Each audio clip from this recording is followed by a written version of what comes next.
안녕하세요. 안녕하세요. 선을 넘는 목사 김재현 목사입니다. 정영주 목사입니다. 저번 주에 우리가 이제 아브라함과 롯이 서로 이제 떨어지는 이야기를 시작했습니다. 그리고 이제 아브라함은 원래 있었던 베델의 자리를 잡고, 그리고 롯은 소돔과 고모라 땅으로 이주를 해갔죠.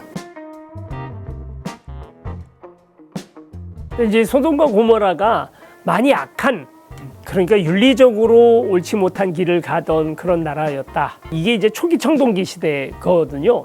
초기 청동기 시절에 다들 도시국가 중심으로, 도시를 중심으로 해서 나라가 만들어지고 있던 그런 시절입니다. 왕도 도시마다 다 있고, 시장이 있는 게 아니라 왕이 있고, 넓은 의미에서의 그런 나라라는 개념은 훨씬 나중에 생겨나요.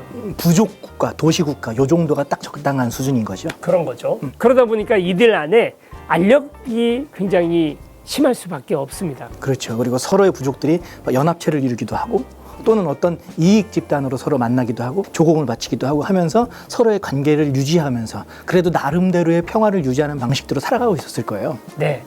그래서 무슨 나라가 있었는지, 또 무슨 도시가 있었는지 아무 중요하지 않아요. 그렇죠. 구체적으로 알 수도 없어요.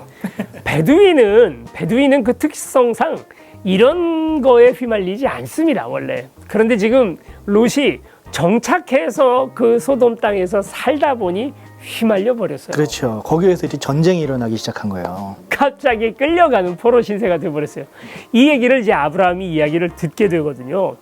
그래서 자기네 집에서 사병 318명, 지금으로 생각하면 그 뭐 일개 대대도 안 되는 그런 병력을 가지고 뭘 할 수 있었겠어라고 생각하지만, 그때 당시로 생각하면 그 부족 국가들 가운데서 굉장히 힘 있는 하나의 족장이었던 거예요. 그럼요. 318명의 자기 병사들을 데리고 가가지고 롯과 뿐만이 아니라 소돔 고모라 끌려가고 있던 모든 포로들을 다 구해옵니다. 다 구해가지고 옵니다. 오, 이건 뭐 대단한 군사적인 업적이죠. 그렇죠.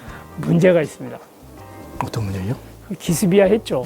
이제 평생 무슨 헤즈볼라나 뭐 하마스 같이 그렇게 은둔 생활하면서 살 거예요? 아, 그렇죠. 그 반대 진영에 있는 부족에게는 원수가 된 거죠. 어떤 면에서는. 조폭 세계에서요, 선빵 필승이에요. 일단 한 방 빵 때리고 나면 이기는 거거든요. 근데 그렇게 한 번 이기고 나면 문제가 뭐냐면 그 뒤 이어오는 모든 도전들을 다 받아내야 된다는 거예요. 아브라함은 정말 그 순간은 아무것도 돌아보지 않고 일단 행동은 했습니다만, 이게 만약에 우르나 이런 하란 같은 곳에서 이런 일을 벌였다 그러면 다른 관계들을 막 뚫어서 자기 편들을 만들고, 그래서 그렇죠. 얼마든지 또 문제를 수습하면서 또 묻어 살았을 거예요. 그런데 여기는 이제 아브라함이 알지 못하는 땅이에요. 어떤 부족하고도 뭐 어떤 계약을 맺었거나 이런 것도 아니었고요. 그 사이에 이미 아브라함이 동맹 맺어놓은 데가 좀 있긴 있었나 봐요. 근데 최고의 동맹은 사실은 혈연이고 같이 이미 오랫동안 지속했던 동맹들이잖아요. 근데 지금은 아브라함 그런 거 없어요. 이거 믿을 수 있는 동맹이 아니에요. 동맹을 맺어놨지만 여기서 그렇게 움직이면 원래 안 됐던 거죠.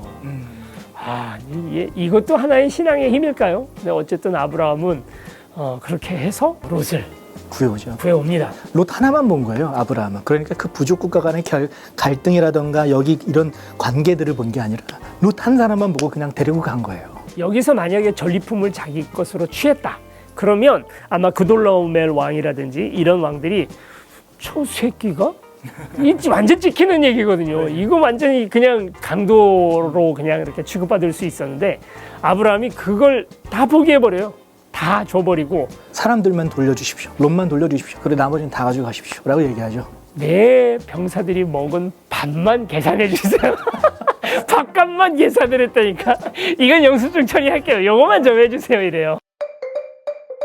그러고 나서 아브라함이 또 PTSD가 옵니다. 롯을 보내고 나서 PTSD가 한번 와서 하나님이 위로해 주셨잖아요.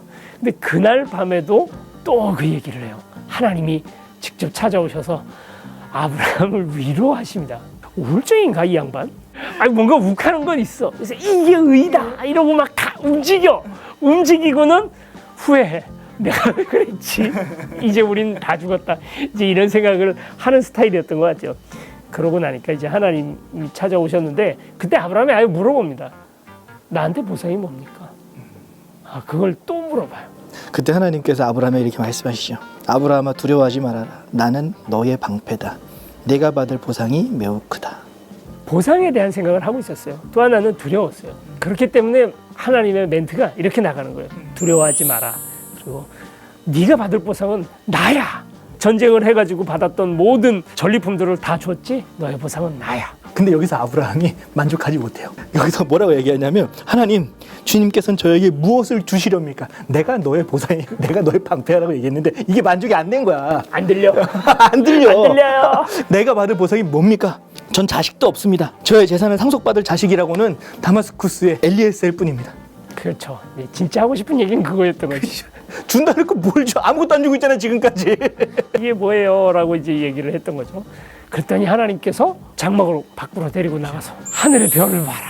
저 수많은 별들이 막 반짝반짝이고 있는 거 보시고는 너의 자손이 저렇게 될 거야.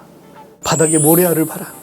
저 모래알을 셀 수 있는 사람은 네 자식도 셀 수 있을 거야. 아브라함이 받은 건 결국은 약속밖에 없어요. 백지 수표만 계속 받는 거예요. 어떤 면에서는 아브라함이 믿음의 조상이 될 수밖에 없었어. 아무것도 보여주지 않고 약속만 줬어 계속해서. 이건 사실 굉장히 사기꾼 수법인데요. 그러 놓고는 이제 이거 믿음으로 넘어서라 이렇게만 얘기를 하시면 어떡하나. 저한테는 좀 제 세대에 보상을 좀 해주시기를, 우리도 좀 열매를 볼 수 있기를. 그렇게 되기를. 우리도 요즘 열매가 좀 있잖아요. 그렇죠. 여러분 구독, 좋아요, 이게 다 저희에게는 열매입니다.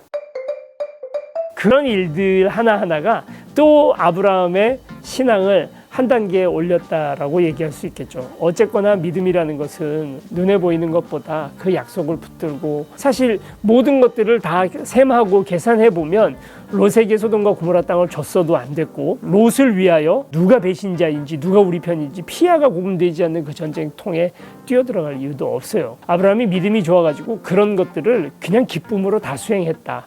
그렇지 않아요. 행동은 하지만 늘 마음속에서 고민이 있죠. 고민이 있어요. 예, 불안도 있고요. 그것 때문에 우울해지고, 그럴 때마다 하나님께서 오셔서 다시 위로를 해주시고, 그래서 다시 힘을 내는 거예요. 그렇죠. 이게 좀 오해하지 말아야 될 게, 아브라함의 행동에 대해서 하나님이 잘했다 못했다를 말하지는 않으세요. 아브라함이 어찌 됐든 간에 자기는 그냥 신앙적으로 옳은 길을 선택해서 그냥 했을 뿐이에요. 그렇지만 그 가운데서 오는 현타? 이런 것들이 왔을 때 하나님이 아브라함에게 가서 다시 위로해 주시는 거예요. 다시 약속 주시는 것이고. 그렇죠. 그러면서 아브라함을 다시 이렇게 세우십니다. 아브라함이 이 약속으로도 이제 성이 안 차는 거야. 그래서 하나님이 이때 아브라함과 이제는 약속으로 끝나는 것이 아니라 계약을 맺으십니다. 계약입니다. 요거 이제 계약하면 좀 부정하게 생각하시는 분들이 많은데, 아브라함과 하나님 사이는 무슨 관계냐? 계약 관계죠. 계약 관계입니다. 계약 백성이라고 얘기를 하는데, 그 이야기를 다음 시간에 또 해보시죠. 오늘 여기까지 하겠습니다. 네. 안녕. 안녕.